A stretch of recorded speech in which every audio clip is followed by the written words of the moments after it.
want to get into all of that, but this was truly a defensive work of art performance from Amin Thompson. And it wasn't just Steph Curry that he was guarding. He was kind of everywhere for the Houston Rockets defense. He had a weak side recovery block on Jimmy Butler after Jimmy drove on Fred VanVleet and dropped a shoulder into him to knock him away. And he comes over from the weak side and just completely erases Jimmy Butler at the rim. He had that inbound steal and save where he was just, again, face guarding Steph Curry on the inbounds, got a fingertip on the ball, was able to recover it and pitch it back to a teammate to give the Rockets an extra possession.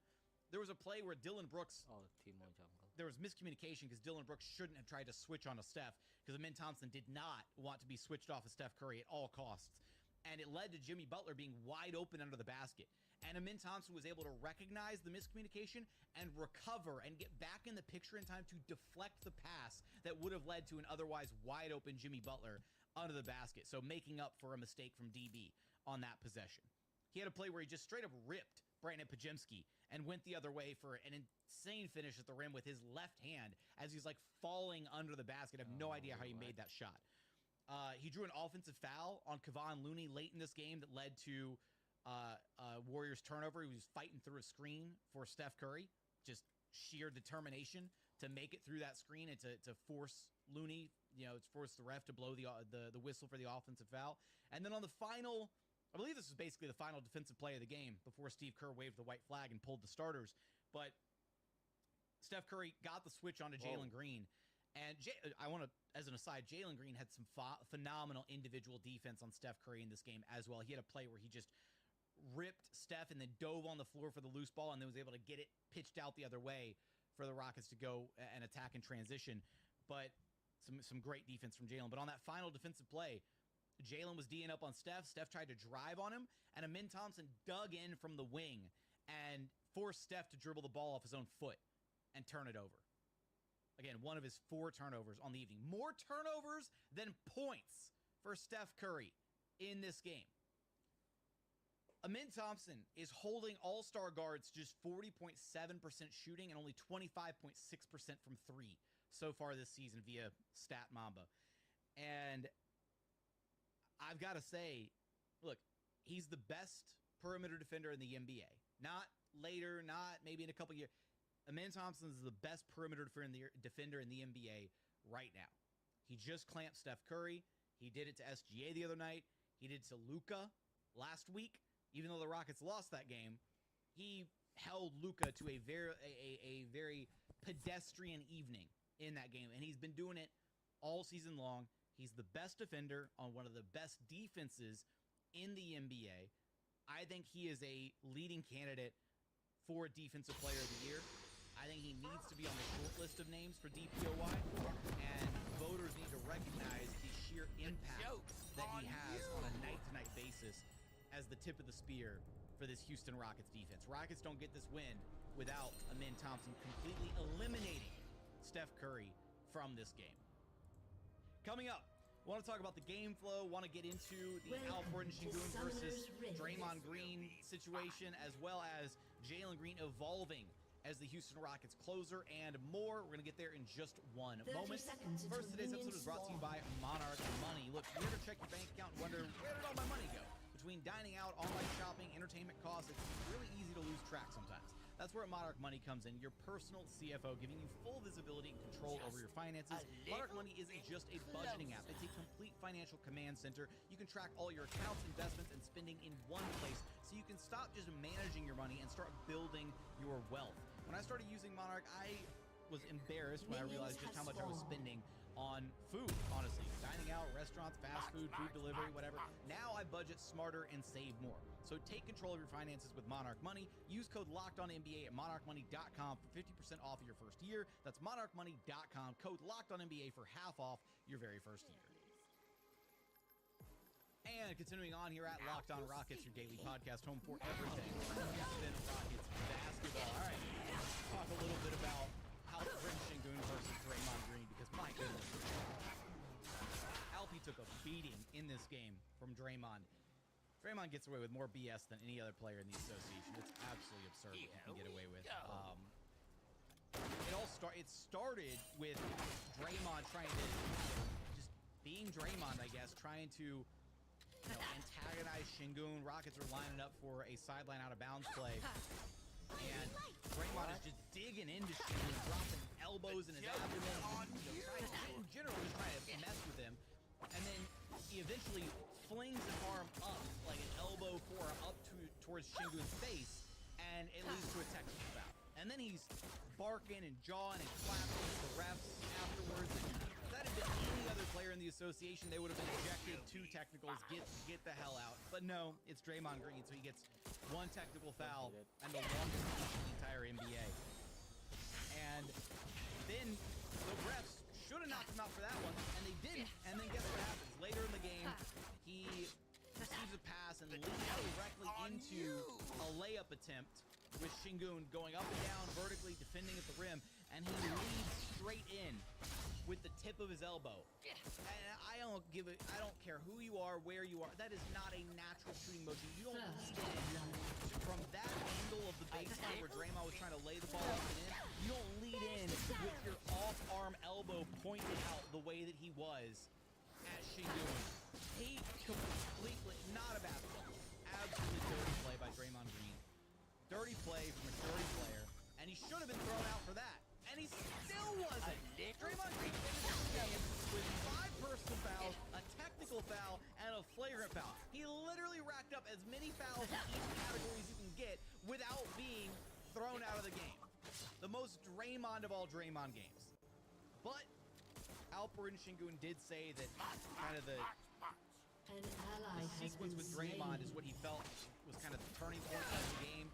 Felt like the Rockets kind of locked in a little bit after that, and Ime was, at halftime, Rockets were walking back to the halftime locker room, and Ime was hyping up his guys, talking about the physicality of the game, saying that, this is our kind of game, this is who we are.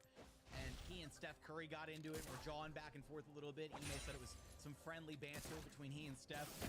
But this is who the Rockets are. They relish this type of physical game, and it absolutely played to the Rockets' advantage.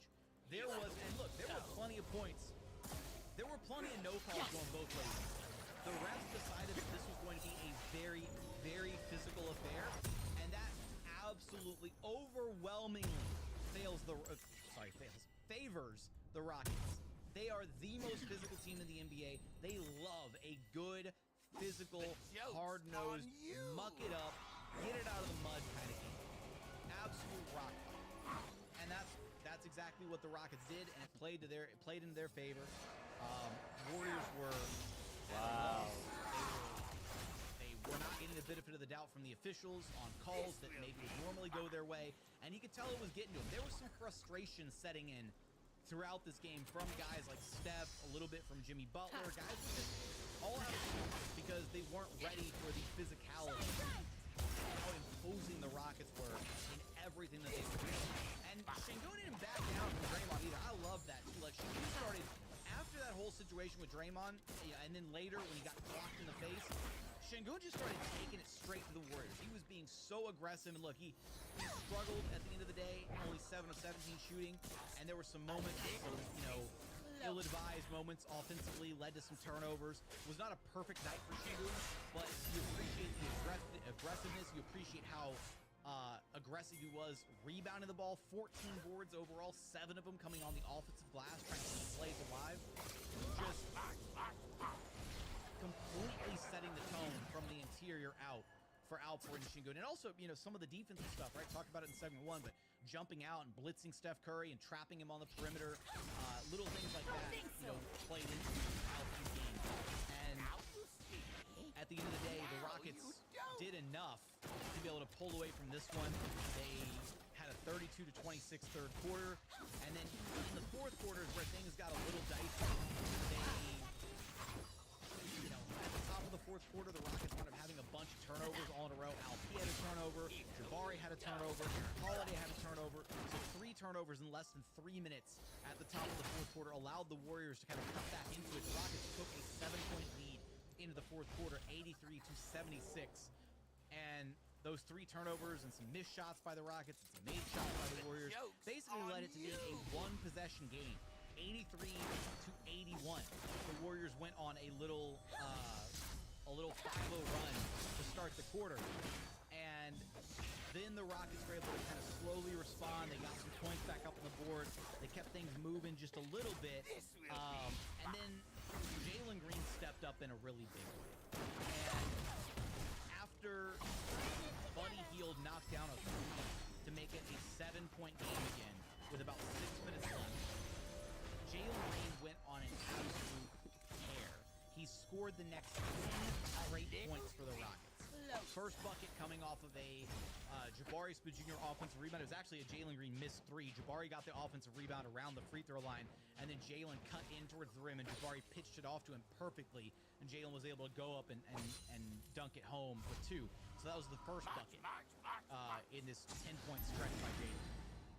Then Jalen comes down. He knocks down a filthy step-back three-pointer on Steph Curry, just completely snatched Steph's ankles, and then canned a three-pointer to make it 96-86. Then, very next possession, Jalen Green knocks down another three-pointer. This one teed up by Amin Thompson. Amin Thompson was driving, then reloaded, then drove again, and was able to get deep enough into the Warriors' defense and then flip the ball back out to Jalen Green, and he was able to get a wide-open look at it, knock down that one. That was the largest lead of the game for the Rockets at that point, 99-86 with just over 4 minutes left to play. And then a couple possessions later, Jalen Green knocks down a long 2 to make it 101-88. Still a 13-point affair. Just an absolute little 3-minute takeover where Jalen Green scored 10 straight points for the Rockets. 10 of his 21 for the evening coming there in that fourth quarter. And this was exactly what you want to see from Jalen Green as the closer for this franchise.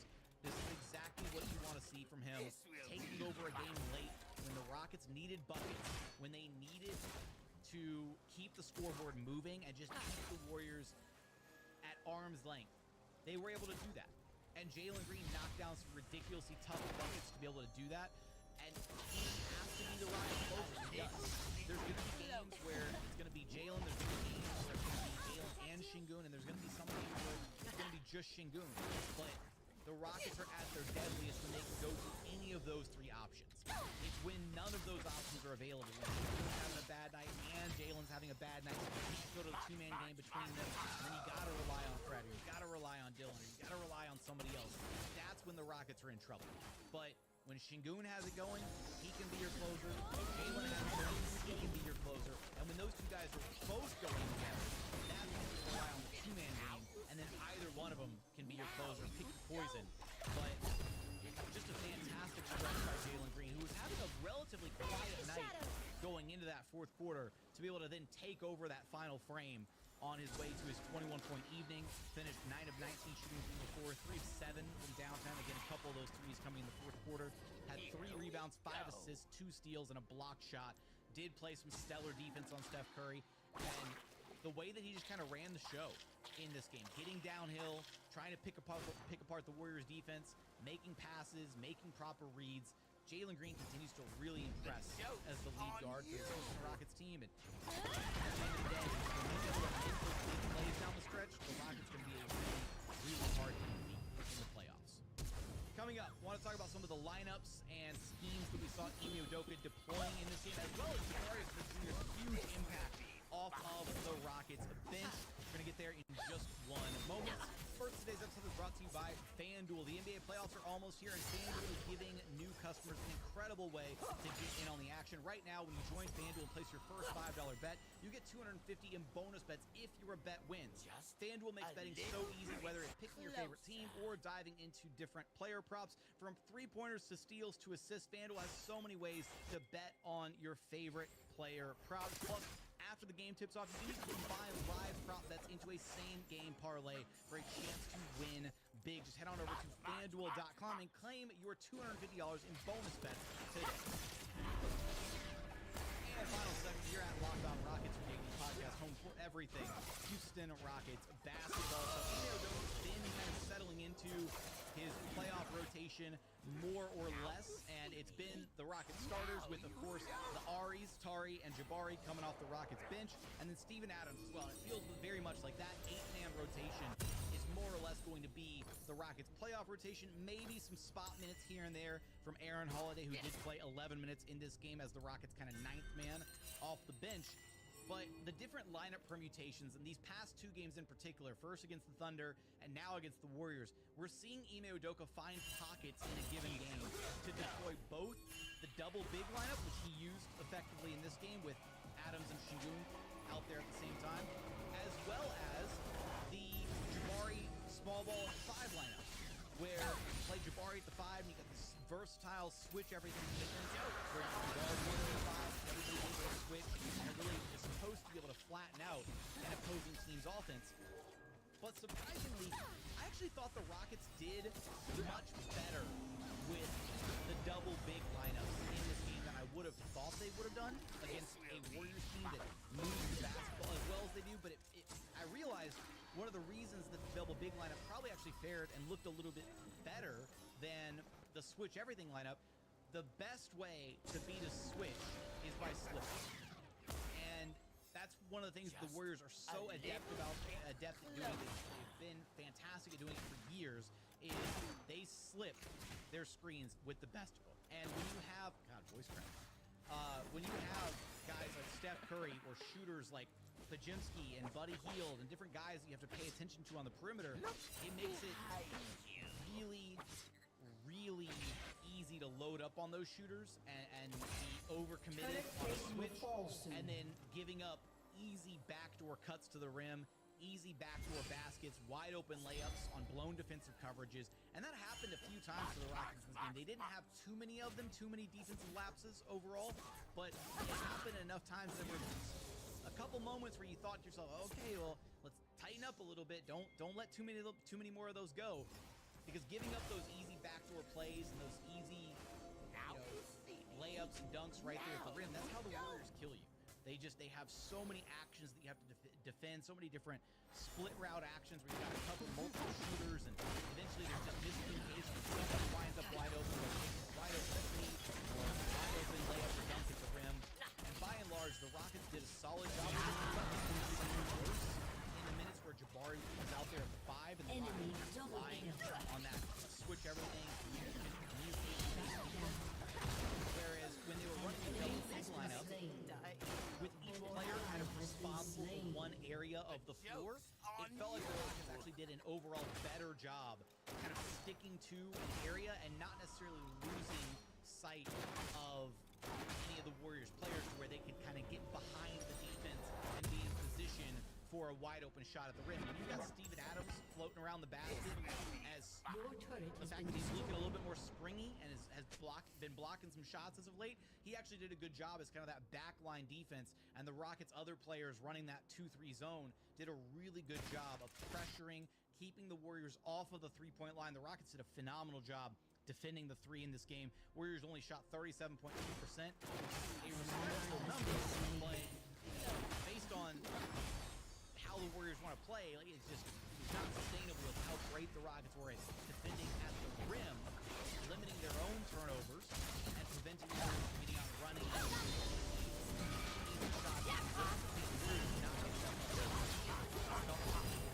solid job overall. Running them off the line, forcing them to come up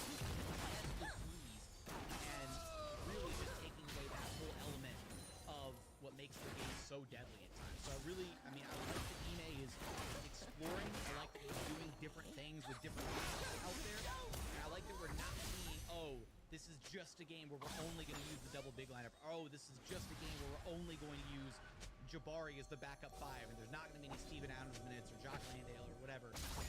I kind of like that Ime is mixing it up inside of a given game.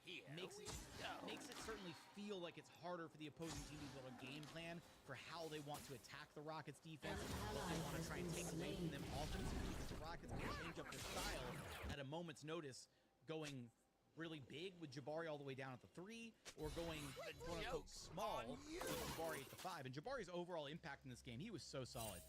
16 points, 7 of 10 shooting, 2 of 5 from downtown, 9 rebounds, had an assist mixed in there. He was offensive spark when the Rockets really needed it, kind of in the middle of the game there a little bit during his first check-in. Just really making his presence felt on the glass, getting some good, high-quality looks, shooting over the top of smaller defenders. If you're going to be the Warriors and you're going to try to guard Jabari with Pajimski or Buddy Hield or Gary Payton, like, you're going to get burned. The Warriors do not have the size and the length to deal with the size and the length of the Rockets' wings, and that was very much on display in this game. Same thing in the rebounding department. The Rockets actually managed to out-rebound the Warriors, not by a huge margin, but the Warriors could absolutely feel the Rockets' size and physicality in the rebounding department of this game for sure across the board. So many different guys active on the glass. Boone with 14, Jabari with 9, Steven Adams with 8 boards in his 17 minutes of run off the bench. Just a really solid outing for the Rockets rebounders. Want to give Dylan Brooks and his offensive game a ton of credit as well. Led the way for the Rockets in this game offensively. DB actually hit the nail in the coffin shot offensively for the Rockets in this game, where final is, so Jalen Green had his 10 straight points to kind of close out the Warriors. Simply a large 13-point deficit for Golden State. And then the final offensive play of the game for the Rockets was a Dylan Brooks ISO on Brandon Pajimski, where he drove and then bumped Pajimski a couple times and then dropped the shoulder and then scooped it up and in at the rim. And that driving layup by DB with the nail in the coffin. I forget if it's either the Rockets called timeout or the Warriors that called timeout. Somebody called timeout. Steve Kerr came back with he waved the white flag. He pulled all his starters. And then after that, Dylan Brooks, just adding salt to the wound, dropped in another three-pointer after Steve Kerr had already waved the white flag. I love that. No mercy to Dylan Brooks in this game. He continues to be an offensive revelation for the Rockets. 24 points, 10 of 13 shooting, 3 of 4 from downtown, 3 rebounds, couple assists. Just a really solid offensive performance from DB on a game where, you know, Alp struggled to score efficiently. Jalen struggled to score efficiently. Fred was basically a non-factor offensively in this game. And DB continues to be one of the most consistent pieces of this Rockets team. Not to mention a lot of his defense as well against different players on the Warriors, different looks the Rockets are kind of running with either like Fred VanVleet or Dylan Brooks guarding Draymond Green a lot of the time that he was out there to be able to get the ball in the perimeter switches.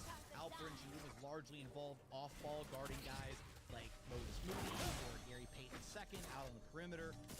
And I thought that was just an interesting defensive game plan by Ime Udoka, essentially electing to say, you know what, we're happy putting a smaller, quote-unquote, defender, a non-big, on Draymond because he doesn't play big anyways. We just want to be able to eliminate all these actions that you guys are going to run involving Steph and Dre on the perimeter and blow those things up. And that they did with Amin Thompson base guarding Steph, basically keeping the ball in his hands, denying him for a majority of the game. But even when he did get the ball and when the Rockets were forced to switch, they were able to switch a perimeter guy onto Steph. Whether it was Fred VanVleet, whether it was Dylan Brooks, whether it was Jalen Green, or whether it was Amin Thompson fighting back to get the picture to prevent Steph from getting somebody isolated that the Rockets didn't want him to isolate. Just a really strong defensive performance across the board from the Rockets. And it took a little bit from everybody to be able to get this win defensively and to hold Steph to just 3 points. Still credit to the amount of heavy lifting he had to do in that matchup. Rough, quiet night from Fred, just 3 points on 1 of 8 shooting, and Rockets were lucky enough that they got enough offensive contributions from elsewhere. You know, Amin Thompson with 14, DB leading with 24, Alp with 19, Jalen with 21. But these off nights from Fred are just backbreakers because Fred's going to need to be able to at least knock down the open shots he gets within the flow of the offense come playoff time. Because if Fred can't keep defenses honest, then it's going to get really ugly really quick for Jalen Green and Alperen Sengun if they realize that they can just double off of Fred. Or at the end of the day, they may have to double off of Fred anyway. They may just subscribe to the notion, hey, somebody not named Jalen, somebody not named Alp is going to have to beat us. And that means that Amin is going to have open shots. Dylan is going to have open shots. And Fred is going to have open shots. And Fred needs to be able to at least knock down the wide open looks he's getting at a decent clip. 1 of 5 shooting from downtown is not good. That's slumping hard for a little while now from 3, so hopefully he's able to knock that off before the postseason gets here. Another quiet night for Tari Eason, offensively at least, really struggling to score the ball in this game from the perimeter. Just 4 points, 0 of 3 from downtown, 2 of 7 overall. But he did have 3 rebounds, 3 assists, couple steals, a block in there, ran the court well in transition, created some turnovers, had some good defensive pressure in this game. So not the best offensive performance from Tari Eason, but still making his impact felt defensively, and that's exactly what you want out of him. But Tari's another one of those guys where when teams look at the points in a 7-game playoff series, Tari Eason is going to be one of the guys that has to be able to knock down triple shots. The Warriors are very willingly giving up wide open shots to Tari Eason. He was the guy that they were helping off of, and he was the guy that the ball was winding up in the hands of, because other guys were on the scouting report as goes out hard, run them off the three-point line, this, that, and the other. Tari got multiple wide open looks. He needs to be able to convert on them. Love this win for the Rockets because it's a good taste. It's a continued taste of what playoff basketball is going to feel like. And for the Rockets to be able to get the win against OKC, then go into Golden State and get this win against this Warriors team, as good as they are and as good as they've been this season, adding Jimmy Butler to the mix, fantastic win. Definitely a statement win. Hopefully something that national media will be able to pick up and run with instead of BS about the Warriors being the real 2 seed of the Western Conference. How about you talk about the actual 2 seed of the Western Conference? How dominant they were in back-to-back games now against the Thunder and now the Warriors. And the Gauntlet continues.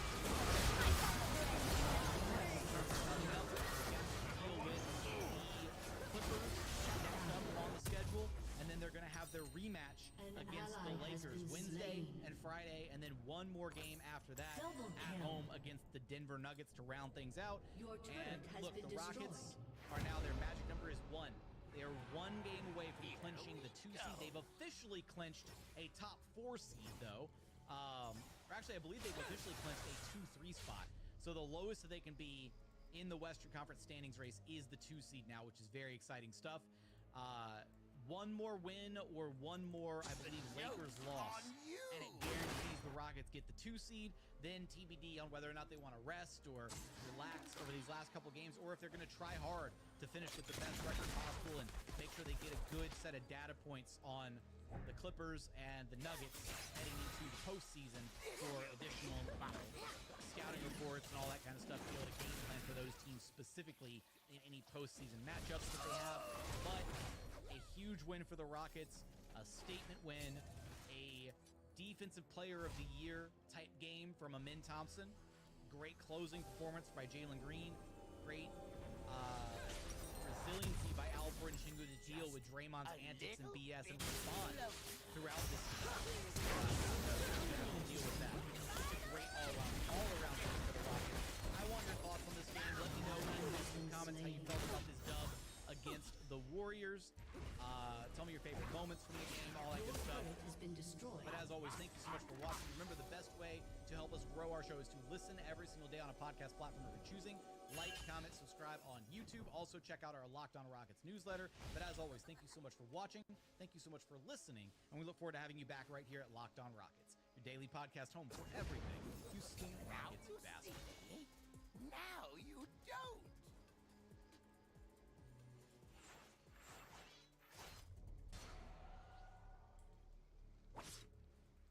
On today's show, the Houston Rockets get a statement win against the Golden State Warriors. Amin Thompson putting on an absolute defensive masterclass. Steph Curry, Alfred Shingu versus Draymond Green. Jalen Green evolving as a closer and more. It's all coming up right here at Locked On. This is Return Control, Houston. Ignition sequence start. 6, 5, 4, 3, 2, 1.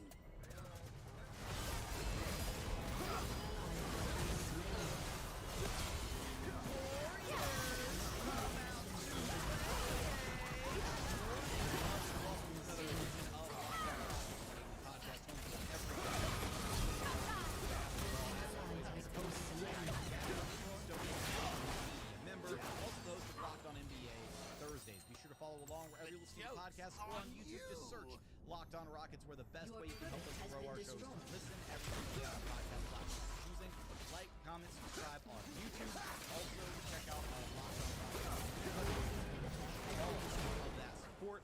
Now, today's episode is brought to you by Bantu. Right now, new customers get $250 in bonus bets on your first $5 and check it out. And as always, thanks so much for making Locked On Rockets part of your day every single day, whether it's on your way to work, on your lunch break, in the gym. Thank you so much for being an everydayer. And my everydayers know the drill here. Rockets get a big win against a playoff caliber opponent. Release the hounds. Release the hounds. Go let Locked On Warriors know we sent you on by. Rockets getting the 106-96, I apologize, win against the Golden State Warriors. Supposedly the real 2 seed of the Western Conference. I do not subscribe to that notion, and neither should you. The Rockets looked like a pretty solid 2 seed, in my opinion, in this win against GSW. Going to talk about Amin Thompson's absolute defensive masterclass against Steph Curry in this game. Alperen Sengun versus Draymond Green, the altercation, the insanity that is going up against Draymond Green and watching his antics in a game. And Jalen Green delivering in a big way to close out this game for the Rockets in the fourth quarter, evolving as GSW goes. I want to start with the Rockets do not get this win without Amin Thompson being the tip of the spear defensively the way he was this season. The absolute best that I've ever seen a player guard Steph Curry individually one-on-one. Amin Thompson held Steph Curry to just 3 points and 1 of 10 shooting to go along with 4 turnovers. Best I've ever seen a player in a Rockets jersey guard Steph Curry. Just made him a complete non-factor in this game. Face guarded him all night long. Refused to give him an inch of space to get any clean looks off, to be able to get going. The one shot that Steph did hit was like a half-court heave before the buzzer at the end of the second quarter. And he hits it. I thought, here it comes, the Curry flurry in the second half. But nope, Amin Thompson kept him under lock and key all game long. At no point did he get going. And it wasn't just Amin Thompson individually. It's really beneficial when you have a guy that's that special of a defender to kind of lead the charge against a player like Steph Curry. But the Rockets' entire defensive game plan was still. Nuphyska said, you know what? Literally anybody else on your team can have it. We are taking Steph Curry out of this match. And that's what the Rockets did. First off, they only gave him 10 minutes. It's not even like he got 15 or 20 or 25 looks, just having an off night. He literally just didn't get the looks because that's how like little airspace he was getting with Amin Thompson guarding him all night long. The size, the length, the athleticism, the speed. Steph couldn't do anything with Amin Thompson shadowing him all game long. But when he did get the ball, Ime was electing to blitz him. He was sending 2 to the ball. Anytime Steph called for a screen, he was trapping and forcing the ball in his hands, basically saying, no, we're going to let you guys try to beat us 4 on 3. Anybody not named Steph is going to have to beat us in this game. And it didn't work. There were a couple moments where some of the Warriors role players started knocking down some shots. Kaczynski, was hot off the bench for 20 points. Downtown, even Gary Jenkins. There was a point where maybe felt like it might turn out kind of like the Lakers game where DFS and Game went off for LA. But that didn't happen. And the Rockets were effectively able to Steph Curry and remove him from the game, but they were able to do so without giving up nearly many wide open looks from the role players across the entire 48-minute affair. They just did a really good job of being up on the Warriors. Did a really good job of eliminating their most dangerous offensive player in Steph Curry. Did a really great job not falling into the trap of like back cuts and the off-ball movement. Everything the Warriors really utilized such a danger on a night-to-night basis. the stuff that makes the Warriors, essentially. And I want to talk a little bit more about some of the other defensive stuff as well, and some of the lineups that Ime Udoka elected to go with. We saw some double bigs, we saw some Jabari at the 5. Want to get into all of that, but this was truly a defensive work of art performance from Amin Thompson. And it wasn't just Steph Curry that he was guarding. He was kind of everywhere for the Houston Rockets offense. He had a inside recovery block on Jimmy Butler after